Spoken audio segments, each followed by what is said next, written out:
بسم اللہ والحمد للہ والصلاة والسلام علیک یا رسول اللہ صلی اللہ تعالی علیہ وسلم۔ آج سے گفتگو شروع ہوگی شب برات کے تعلق سے، کیونکہ شب برات قریب آ چکی ہے نا، تو شب برات میں کیا کیا کرنا چاہیے، کیا نہیں کرنا چاہیے، اور شب برات کے فضائل کیا ہیں، اس کے تعلق سے یہاں سے گفتگو شروع ہوتی ہے۔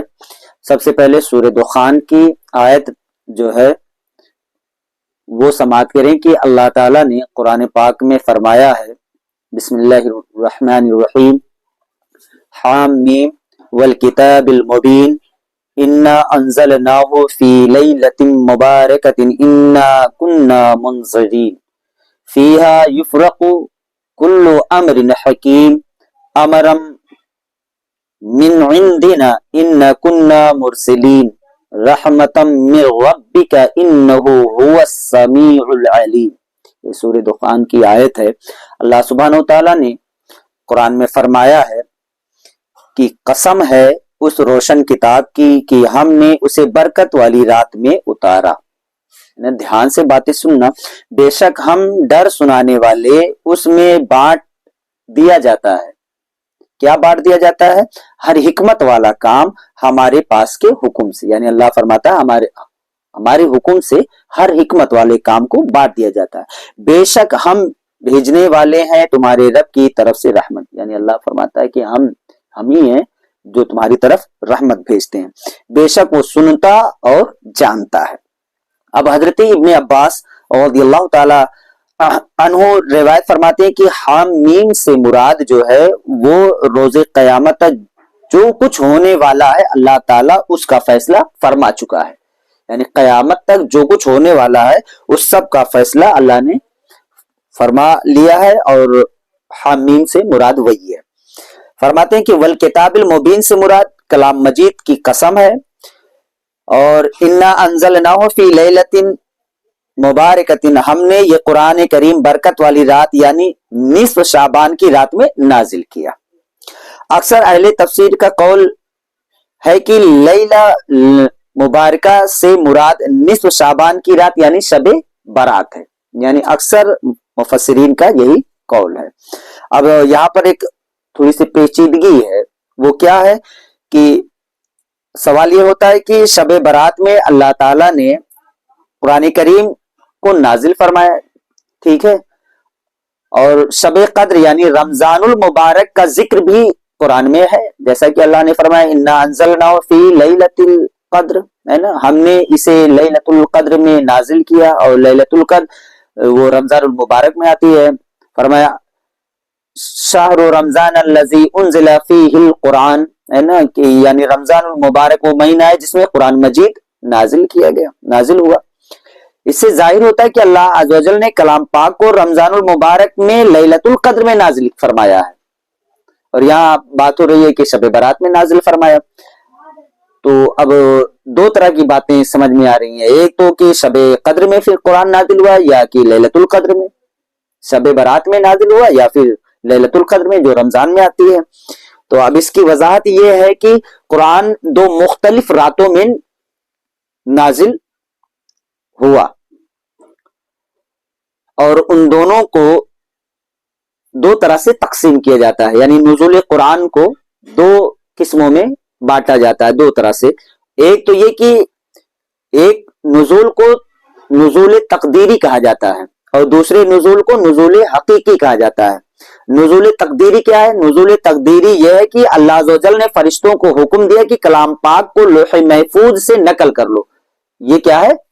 نزول تقدیری ہے، یعنی فرشتوں نے لوح محفوظ سے قرآن کو جو نقل کیا اس نقل کو نزول تقدیری کہتے ہیں۔ چنانچہ فرشتوں کے لوح محفوظ سے کلام پاک نقل کرنے کو نزول تقدیری کہا گیا، اور نزول حقیقی یہ کہ کلام پاک کو دنیا میں لایا گیا، کیونکہ عملی طور پر کلام پاک دنیا میں لایا گیا، اس لیے یہ نزول حقیقی ہے۔ اور قرآن کریم کا نزول حقیقی لیلۃ القدر میں رمضان المبارک میں ہوا۔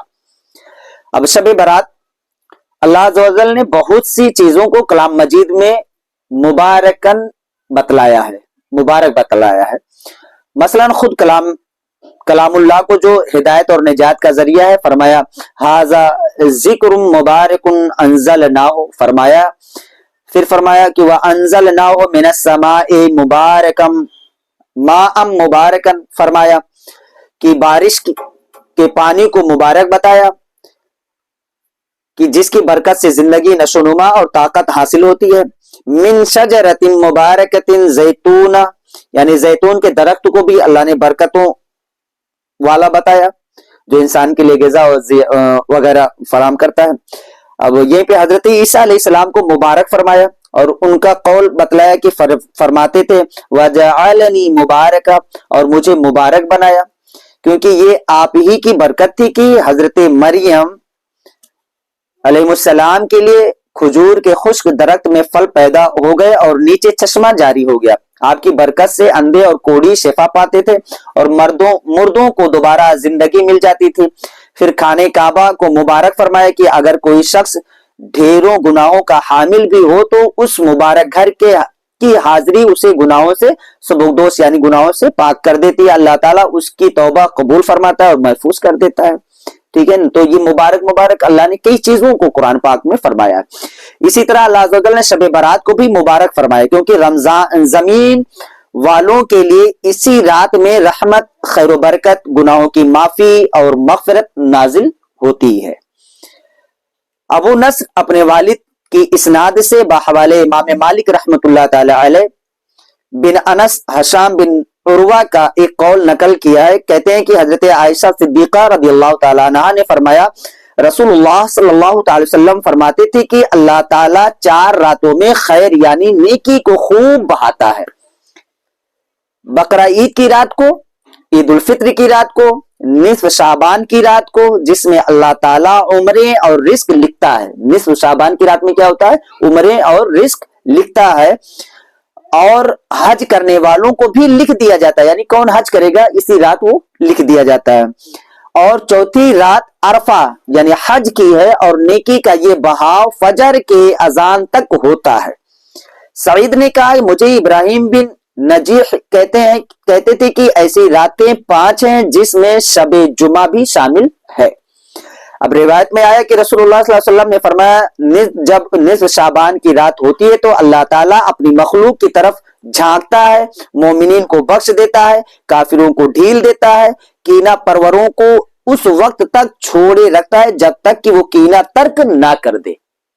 ٹھیک ہے نا، یہاں سے یہ گفتگو جو آپ سن رہے ہیں یہ شب برات کی گفتگو ہے۔